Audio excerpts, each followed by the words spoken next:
రామపహర్తారం దాతారం సర్వసంపదాం లోకాభిరామం శ్రీరామం భూయో భూయో నమామ్యహం.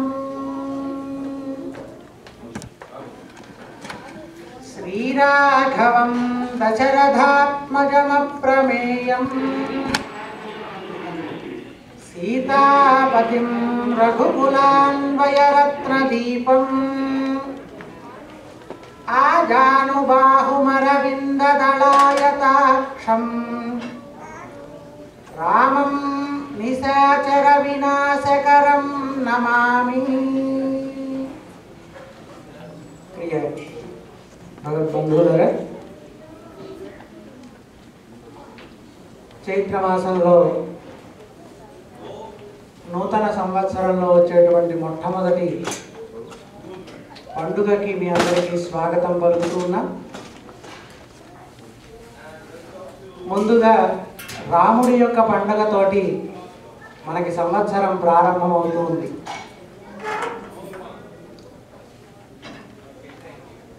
మానవ జాతి మనుగడని తెలియచెప్పడానికా అన్నట్లుగా మర్యాద పురుషోత్తముడిగా తాను ఈ లోకానికి అవతరించినటువంటి శుభదినం ఈరోజు. ఇటువంటి రోజున మనం రాముడి గురించి, ఆయన ద్వారా ఈ లోకానికి ఒక చక్కటి మార్గదర్శకాన్ని సూచించే విధంగా ఆ రామాయణంలో ఒక చక్కటి సుందరకాండని, అందులో చెప్పినటువంటి విశేషాలని కూడా మనకున్న సమయంలో తెలుసుకునే ప్రయత్నం చేద్దాం. శ్రీరామచంద్రుడిగా 16 కళలతోటి ఈ లోకంలో అవతరించినటువంటి సాక్షాత్ శ్రీమన్నారాయణ స్వరూపం శ్రీరామచంద్రుడు. ఆయన పుట్టిన దగ్గర నుంచి కూడా రావణాసుర సంహారం అయ్యేంత వరకు తాను నడిచినటువంటి నడతయే మానవ జీవితానికి సోపానంగా మనకి పూర్వీకులందరూ కూడా ఎన్నో చెప్పి ఉన్నారు. ఆయన్ని ఆదర్శ రాముడు అన్నారు, మర్యాద పురుషోత్తముడు అన్నారు. అటువంటి మర్యాద పురుషోత్తమత్వాన్ని ఈ మానవులందరూ కూడా ముఖ్యంగా నడవవలసినటువంటి తీరుని వివరించి చెప్పేటువంటిదే రామాయణం.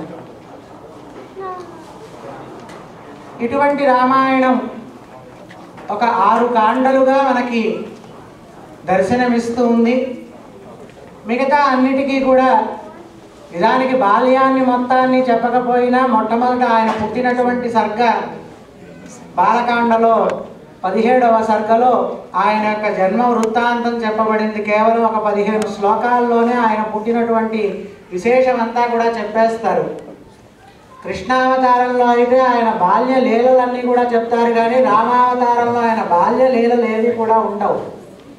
ఎందుకంటే అక్కడ రావణాసురుడి యొక్క వరప్రభావం చేత ఈయన పరిపూర్ణమైనటువంటి మానవుడిగా మారిన తర్వాత నుంచే ఆ అవతారం యొక్క ప్రాముఖ్యత గనక ఒక్క సర్గలో మాత్రం ఆ బాల్యత్వాన్ని చెప్పి ఆ తర్వాత అంతా కూడా ఆయన యొక్క విద్యాభ్యాసాన్ని, ఆ విశ్వామిత్రుడితోటి వెళ్తున్నటువంటి సందర్భంలో ఆయన పొందినటువంటి అస్త్రశస్త్రాలన్నింటినీ కూడా వివరించేటువంటిది బాలకాండ. ఆ వివాహం అయిన తర్వాత అయోధ్యలో ఆ సీతారాములిద్దరూ కూడా సంచరించినటువంటిదంతా అయోధ్యకాండగా, తల్లి యొక్క కోరిక మేరకు అలాగే తండ్రి గారి యొక్క కోరిక మేరకు అరణ్యాలకు వెళ్ళినటువంటి కాండగా అరణ్యకాండ. ఆ అరణ్యంలో సీతాదేవిని పోగొట్టుకొని ఆమె కోసమని చెప్పి వెతుకుతూ తద్వారా వానర సఖ్యాన్ని పొందినటువంటి కాండగా కిష్కింధలో జరిగింది కనుక దాన్ని కిష్కింధకాండ అని, యుద్ధం జరిగినటువంటి దాన్ని యుద్ధకాండ అని చెప్పి పేర్లు పెట్టినటువంటి వాల్మీకి భగవానుడు దీనికి మాత్రం సుందరకాండ అని పేరు పెట్టారట. ఏమిటి సుందరత్వం? ఎవరిని గురించి చెప్పింది కనుక దీనికి సుందరకాండ అనేటువంటి పేరు వచ్చింది అంటే ఆ మహర్షియే చెప్తారు. సుందరే సుందరో రామ, సుందరాంగుడైనటువంటి రాముడిని గురించి చెప్తుంది.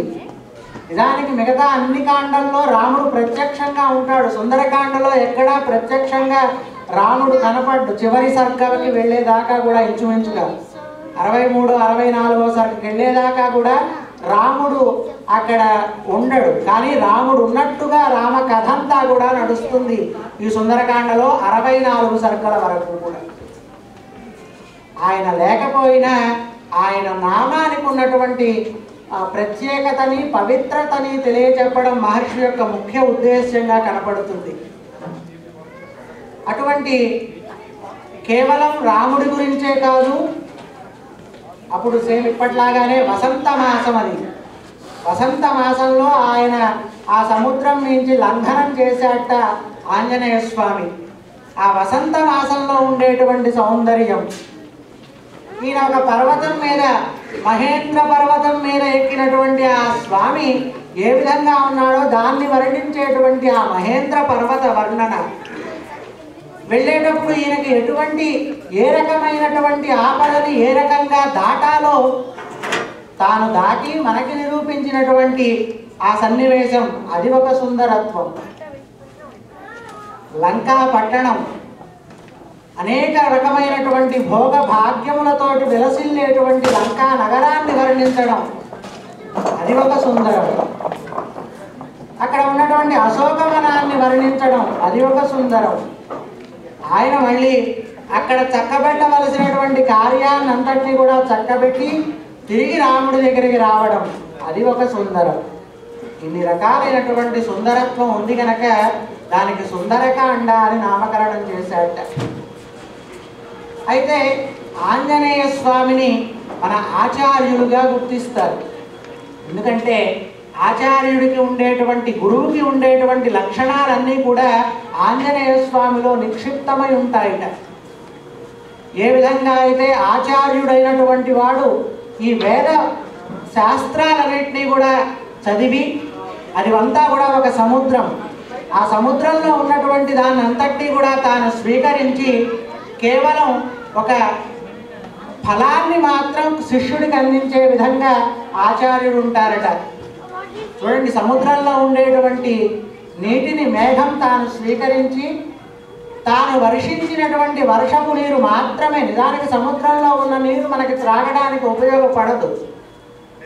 అదే సముద్రంలో ఉన్నటువంటి నీటిని మేఘం తాను స్వీకరించి మనకి వర్షంగా కురిపిస్తే అది మనకి తాగడానికి యోగ్యత ఉంటుంది కనుక ఆ విధంగానే ఆచార్యుడు కూడా ఈ సముద్రాన్ని లంఘనం చేసి మధ్యలో వచ్చినటువంటి ఆపదలన్నింటినీ కూడా తాను తొలగించుకొని మనందరికీ చక్కటి ఉపదేశాన్ని చేయడమే ఆయన యొక్క సముద్ర తరణం యొక్క ముఖ్య ఉద్దేశ్యంగా ఆంజనేయ స్వామి దర్శనమిస్తారు మనకి.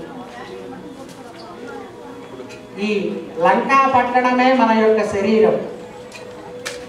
ఈ మన శరీరాన్ని కంట్రోల్ చేసేటువంటిది మన యొక్క మనస్సు. ఆ మనస్సే రావణాసురుడు. ఆ లోపల ఉండేటువంటి జీవాత్మ, ఆమెయే సీతమ్మ. ఈ మనస్సుని జయించి ఆ జీవాత్మని పరమాత్మతోటి చేర్చడం, రాముడి దగ్గరికి చేర్చడం. రాముడు మనకి పరమాత్మ. ఆ రాముడి దగ్గరికి చేర్చడమే ఒక ఆచార్యుడైనటువంటి వాడు చేయవలసినటువంటి కృత్యంగా మనకి చెప్తారు. మనలో ఉండేటువంటి దశ ఇంద్రియాలే, 5 కర్మేంద్రియాలు, 5 జ్ఞానేంద్రియాలు, ఈ 10 ఇంద్రియాలే ఆ రావణాసుడి యొక్క 10 తలలు. ఈ విధంగా ఈ ఇంద్రియ ప్రభావానికి లోనైపోయి మనస్సు వాటి మీద పెత్తనం చేస్తూ మనల్ని సక్రమమైనటువంటి మార్గంలోంచి తప్పిస్తూ ఉంటే మనల్ని మళ్ళీ మంచి సక్రమ మార్గంలోకి తీసుకురావడం చేయవలసినటువంటిది ఆచార్యుడి యొక్క క్రియ కనుక దాన్నంతటినీ కూడా వివరించేటువంటిది ఈ సుందరకాండ. ఆయన బయలుదేరాట సీతాదేవిని వెతకడం కోసం 4 గ్రూపుల్ని తయారు చేశాడు మన సుగ్రీవుడు. 4 దిక్కులకి కూడా 4 ఆ గ్రూప్స్ని పంపించిన తర్వాత దక్షిణం దిక్కుకి అంగదుడు జాంబవంతుడితో కలిసినటువంటి ఆంజనేయ స్వామితో కలిసినటువంటి ఆ సమూహం అంతా కూడా బయలుదేరి వెళ్ళారట. వెతికినన్నాళ్ళు వెతికిన తర్వాత ఎప్పటికీ కూడా వారికి సీతాదేవి జాడ తెలియాల. ఇక ఏం చేయాలి? ఎందుకంటే వీళ్ళందరూ కూడా మళ్ళీ తిరిగి ఆమెని పొందకుండా వెనక్కి వెళ్ళేటువంటి వారు కాదు. అంటే కార్యసాధన దీక్ష ఉన్నటువంటి వాళ్ళందరినీ సుగ్రీవుడు ఎంచి వాళ్ళందరినీ దక్షిణ దిక్కుకి పంపించాట. దక్షిణ దిక్కు అంటే యమస్థానం. నిజానికి ఆ యమస్థానంలో యమస్థానాన్ని కూడా వెతకగలిగినటువంటి యోధులైనటువంటి వారు ఈ అంగదుడు, జాంబవంతుడు, ఆంజనేయ స్వామి వీరందరూ కూడా. కాబట్టి వీరిని అటు పంపిద్దాం అని చెప్పి నిర్ణయం చేసుకున్నారట.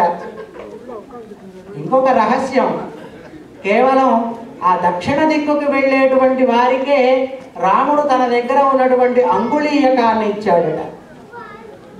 ఇంకా మిగతా వారు ఎవరికి ఏ గుర్తులు లేవండి, ఏ గుర్తులు ఇవ్వాల. కానీ ఎందుకంటే వీళ్ళందరూ కూడా చక్కటి కార్యసాధకులు అని చెప్పి రాముడు కూడా నమ్మినటువంటి వాడు.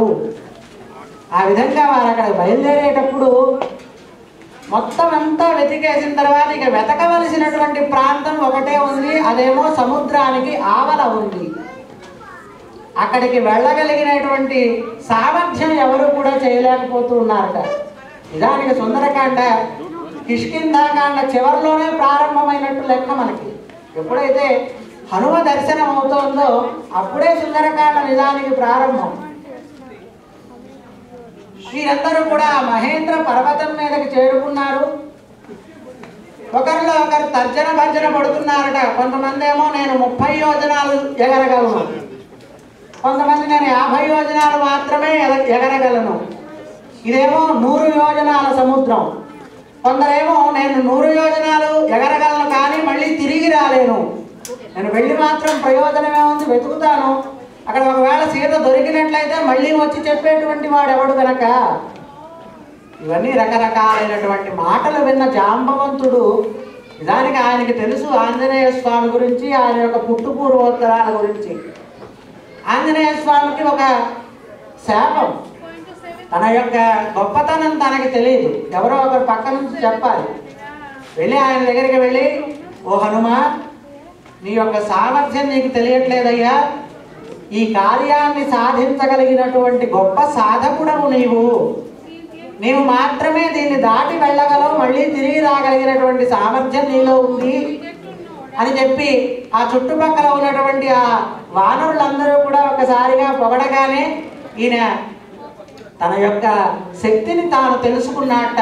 అమాంతం ఆకాశానికి సరిపడా పెరిగాట. ఈయన ఎగరడానికి ఉద్యుక్తమయ్యేటువంటి సమయంలో అందరికీ చెప్పాట, ఎట్టి పరిస్థితుల్లోనూ కూడా నేను ఆ సీతాదేవిని వెతికి ఆమె యొక్క జాడని తెలుసుకుని వస్తాను, ఇది నిశ్చయం.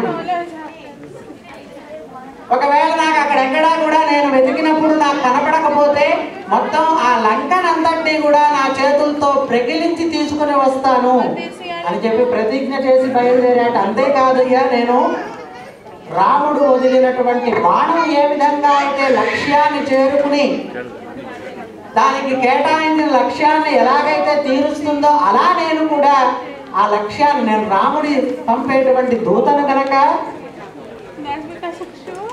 ఆ రాముడి యొక్క బాణాన్ని గనక నేను ఎక్కడా కూడా ఏమీ ఆగకుండా ఆ యొక్క కార్యాన్ని తప్పనిసరిగా చేసి తీసుకుని వస్తాను అని ప్రతిజ్ఞ చేశాడు ఇక్కడ ఉన్నటువంటి వానరులందరికీ కూడా. సరే, బయలుదేరి ఎగురుతూ ఉండగా కొంత దూరం వెళ్ళిన తర్వాత, అయ్యో ఇంత రామకృత్యాన్ని చేస్తున్నాడు, ఎంతో చాలా కష్టంతో కూడుకున్నటువంటి పనిది, ఇటువంటి కార్యాన్ని తాను అవలంబిస్తున్నాడు కనుక తనకి నేను ఏదైనా సహాయం చేయాలి అని చెప్పి సముద్రుడు భావించాడు. వెంటనే తనలో ఉన్నటువంటి మైనాక పర్వతాన్ని పిలిచి, అయ్యా ఇదిగో మన మీదుగా ప్రయాణం చేస్తూ ఉన్నాడు. చూడండి, మనం ప్రయాణం చేసేటప్పుడు చాలా లాంగ్ డిస్టెన్స్ వెళ్ళాల్సినటువంటి సందర్భంలో ఎక్కడైనా మధ్యలో ఒక చోట స్టే అవుతాం, ఎక్కువ డ్రైవ్ చేయలేకపోతే.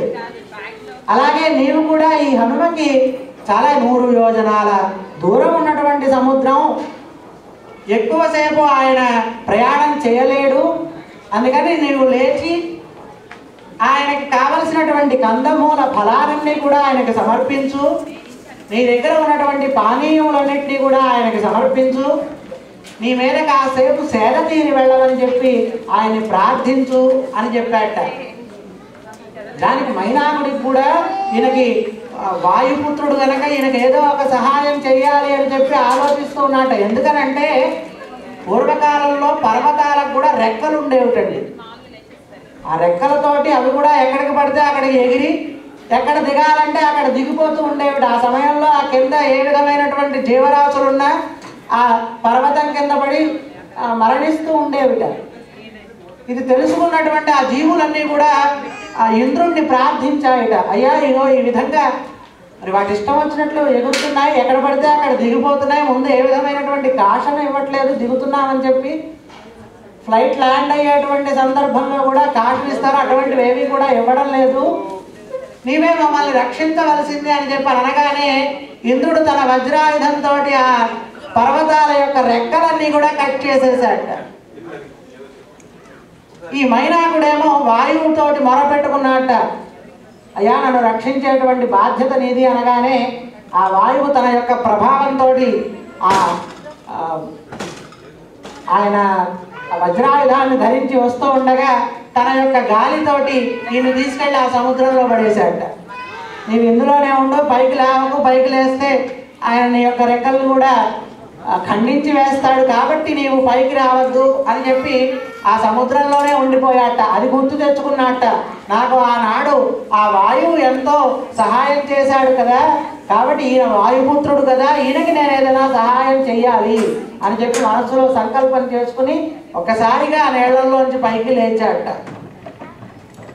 దూరం నుంచి వస్తున్నటువంటి దూరంగానే చూశాట మైనాక పర్వతాన్ని. ఆంజనేయ స్వామి చూసి ఇదేదో లోపల ఉండేటువంటి రాక్షసులు ఎవరైనా నా మీద దాడి కోసం దీన్ని పంపిస్తున్నారేమో అని చెప్పి తన యొక్క ఎడమ చేతితోటి ఒక్కసారిగా పర్వతాన్ని తన ముష్టిఘాతంతో కొట్టగానే వెంటనే మైనాకుడు నమస్కారం చేసి, అయ్యా నేను నీ కీడు తలపెట్టడానికి వచ్చిన వాడను కాను, నీకు సహాయం చేయాలని వచ్చాను అంటే ఒకసారి ఆయన్ని కుడి చేతితో ఇలా స్పృశించి, అయ్యా నేను రాముడు వదిలిన బాణాన్ని రామ కార్యం కోసం వెళ్తున్నాను, కాబట్టి ఈ సందర్భంగా నేను ఎక్కడా కూడా మధ్యలో ఆగను అని చెప్పి నియమం నాకు. రామబాణం తన యొక్క లక్ష్యాన్ని చేరే వరకు మధ్యలో ఆగదయ్యా, అందుకని నీ యొక్క ఆతిథ్యాన్ని నేను స్వీకరించినట్లే అని చెప్పి ఒక్కసారి స్పృశించి మళ్ళీ కొంత దూరం ప్రయాణం చేశారట. లోపల ఉన్నటువంటి నాగకులానికి సంబంధించినటువంటి ఒక ఆమెని, ఒక సురస అనేటువంటి ఆమెని ప్రేరేపించారట. అసలు నిజంగా ఈయన రామభక్తి ఉందా ఈయనలో, ఊరికే ఆ మైనాకుడితో ఊరికే అలా చెప్పారా, తెలుసుకుందాం, ఒక్కసారి నీవు కూడా నీ యొక్క ప్రభావాన్ని చూపించు అనగానే ఆ సురస నాగకన్య ఒక రాక్షస రూపాన్ని ధరించి పైకి లేచిందిట.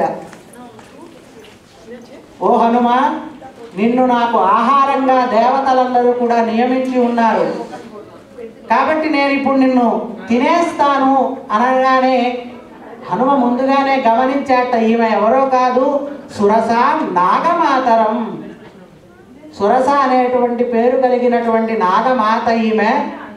నా యొక్క రామభక్తిని స్వామి భక్తిని ప్రశ్నించడానికా అన్నట్లుగా వచ్చింది కనుక ఈమెని నేను చక్కటి ఉపాయంతో ఈమెని జయించాలి అని అనుకున్నాట.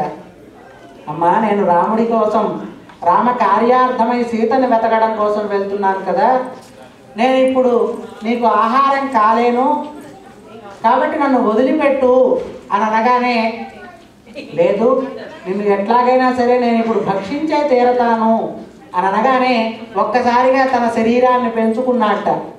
నేను ఇంతలా ఉన్నాను కదమ్మా, నేనేమో నోరు చాలా చిన్నగా ఉంది, నేను నీ నోట్లో ఎలా పడతాను గనక అని చెప్పన్నట్ట. ఆంజనేయ స్వామి శరీరం కంటే కూడా ఆమె యొక్క నోటిని ఇంకొంచెం పెద్దగా తెరిచిందిట. ఈయన కూడా తన యొక్క శరీరాన్ని పెంచారట. ఈయన శరీరాన్ని తగ్గట్టుగా మళ్ళీ ఆవిడ కూడా నోరు తెరిచేసరికి ఈయన వృషదంశకమాత్రసన్ అంటారు. చిన్న పిల్లి పిల్ల ఏ విధమైనటువంటి పరిమాణంలో ఉంటుందో అంత పరిమాణంలోకి మారిపోయి ఒకసారి ఆమె నోట్లోకి దూరి ఆమె నోరు మళ్ళీ మూసే లోపుగా మళ్ళీ బయటకు వచ్చేశారు. నేను నీకు ఆహారంగా లోపలికి ప్రవేశించాను, కానీ నువ్వు తినలేకపోయావు, అది నీ కర్మ, నేనేం చేయను గనక అని చెప్పి బయటకు వచ్చినటువంటి ఆమెకి నమస్కారం చేసింది ఆ నాగమాత. చేసి నీ యొక్క యుక్తికి మెచ్చుకున్నానయ్యా, ఇక నీవు నిరభ్యంతరంగా వెళ్ళి రావచ్చు. మరికొంత దూరం ప్రయాణం చేసిన తర్వాత నిజంగానే ఒక రాక్షసి వచ్చిందిట, సింహిక అనేటువంటి ఒక రాక్షసి. ఈయన యొక్క నీడని పట్టి ఆమె లాగడం ప్రారంభించిందిట. ఈయన ముందుకు వెళ్తుంటే 10 అడుగులు ముందుకు వెళ్తుంటే 20 అడుగులు వెనక్కి వస్తున్నట్ట. ఏమి జరుగుతుందో తెలియట్లా. చూస్తే అక్కడేమో సింహిక అనేటువంటి ఒక రాక్షసి ఈయన యొక్క నీడని పట్టి వెనక్కి లాగడం ప్రారంభిస్తోందిట. ఈమె నిజంగానే రాక్షసి అనేటువంటి విషయం తెలుసుకున్నటువంటి ఆంజనేయ స్వామి ఆమెను అక్కడ సంహరించి లంకా పట్టణంలోకి సాయంత్రం సమయంలో ప్రవేశించారట. ముందుగా లంకా పట్టణంలోనికి వెళ్తూ ఉండగా లంకిణి, ఆ లంకా పట్టణాన్ని పరిపాలించేటువంటి రక్షించేటువంటి ఆ లంకిణిని చూసేట లోపలికి వెళ్ళబోతూ ఉంటే ఆమె ఆపింది. ఏమయ్యా, నువ్వెవరో విపరీతమైనటువంటి రూపంలో ఉన్నావు, ఎవరు నీవు? నేను హనుమంతుణ్ణి, నేను రామదాసుణ్ణి, ఊరికే మీ యొక్క నగరం చూసిపోదామని వచ్చానమ్మా అన్నట్ట. కానీ లంకిణి నమ్మల. నీవు నన్ను దాటి ముందుకు వెళ్ళడానికి ఊరుకోను, నిన్ను వెళ్ళనివ్వను అని చెప్పి అడ్డగించేసరికి ఆమెని ఎడమ చేత్తోటి, ఇక్కడ కూడా ఎవరితో ఎలా ప్రవర్తించాలి అనేటువంటి దాన్ని హనుమ యొక్క నడవడిక ద్వారా మనం తెలుసుకుంటాం. రాక్షస స్త్రీలని ఎడమ చేత్తో కొట్టమని శాస్త్రం. అందుకని ఆ ఎడమ చేత్తోటి ఆమెను దండించాట. దండించగానే అప్పుడు ఆమె చెప్పిందిట, బ్రహ్మ నాకు ఇంతకు ముందే చెప్పి ఉన్నాడయ్యా, ఒకానొక సందర్భంలో ఒక వానరుడు నీ దగ్గరికి వస్తాడు, నీ దగ్గరకు వచ్చి ఎవరైతే ఒక వానరు రూపంలో ఉన్నటువంటి వారు నిన్ను కొడతారో అప్పటి నుంచి లంకా నగరానికి పతనం ప్రారంభమైనట్టు లెక్క. అప్పటి నుంచి రావణాసురుడికి పతనం ప్రారంభమైనట్టు లెక్క. ఆ వానరుడవే అనుకుంటా నీవు, నిన్ను లోపలికి పంపిస్తున్నాను అని అనగానే నేను ఇప్పుడే వెళ్ళనమ్మా, నేను కాసేపు ఆగి వెళ్తాను. ఎప్పుడైతే అసుర సంధ్య వేళ సాయంకాలం సూర్య అస్తమయం అయినటువంటి సమయంలో ఆయన యొక్క శరీరాన్ని అంతటిని కూడా కుంచుకుని ఇందాక మనం చెప్పుకున్నట్లుగా వృషదంశక మాత్రసన్ అంత చిన్న రూపానికి మారిపోయి అద్వారేణ మహాబాహు అని చెప్తారు ఇక్కడ వాల్మీకి. ద్వారంలోంచి వెళ్ళలేదట, శత్రువింట్లోకి ద్వారంలోంచి వెళ్ళకూడదు అని శాస్త్రం. శత్రువింట్లోకి కుడికాలు పెట్టి వెళ్ళకూడదని శాస్త్రం. ఇక్కడ ఈయన ఎడమకాలు పెట్టి లోపలికి దిగాడు అని చెప్పి కూడా మనకి మహర్షి చెప్తారు ఈ సుందరకాండలో. ఆ విధంగా వెళ్ళి అక్కడ ఉన్నటువంటి ప్రాసాదాలు, అక్కడ ఉన్నటువంటివన్నీ కూడా ఉద్యానవనాలు అన్నీ వెతికారట. ఎప్పుడైతే లంకిణిని జయించిన తర్వాత ఈయనలో ఒక రకమైనటువంటి అహంకార ప్రవృత్తి వచ్చిందిట మళ్ళీ ఈ ఆంజనేయ స్వామికి. ఎందుకు వచ్చింది? ఇదంతా కూడా ఇప్పటిదాకా రామకార్యంగా నేను చేశాను అని చెప్పుకున్నటువంటి ఆయన లంకిణిని ఆ సంహరించేటువంటి సందర్భంలో వానరోహం మహాభాగే హనుమాన్ నామ వానరః అని చెప్తారు. హనుమంతుడు అనేటువంటి పేరు కలిగినటువంటి నేను వస్తే నన్ను లోపలికి పంపనివ్వవా అని చెప్పి అక్కడ తన పరాక్రమాన్ని నిరూపిస్తారట. అయితే ఈయన వెతుకుతున్నంతసేపు కూడా సీతాదేవి ఎక్కడా కనపడలా. చివరికి ఏమిటి నేను ఇలా మారిపోయాను? రాముడి బాణం కదా నేను, రామదూతగా కదా వచ్చిన వాడని నేను, ఎందుకు నాలో ఈ రకమైనటువంటి అహంకారం ప్రవేశించింది? అహంకారం ఉన్నంత వరకు కూడా మనకి ఆత్మసాక్షాత్కార వస్తువు దొరకదు. ఆత్మసాక్షాత్కారం అంటే సీతాదేవి. సీతాదేవి కనపడటం అంటే మనలో ఉన్నటువంటి అహంకార మమకారాదులన్నీ కూడా ద్వంద్వములకన్నిటికీ కూడా అతీతులం కావాలి. అహంకార మమకారాదులన్నీ కూడా వదిలిపెట్టాలి. ఆంజనేయ స్వామి ఆ విధంగా అప్పుడు వదిలిపెట్టారట. అప్పటిదాకా నేను మొత్తం వెతికేశాను కదా, ఇంకేం వెతకడానికి లేదు కదా, ఇంకెక్కడ ఉంది సీత? ఈమెను తీసుకెళ్ళి ఎక్కడన్నా పాతాళ లోకంలో ఎక్కడన్నా దాచిపెట్టాడా? నాకు ఈమె దొరక్కపోతే నా పరిస్థితి ఏమిటి? నేను మళ్ళీ తిరిగి ఒట్టి చేతులతో, అంటే సీత యొక్క జాడ తెలుసుకోకుండా నేను తిరిగి వెళ్ళలేను.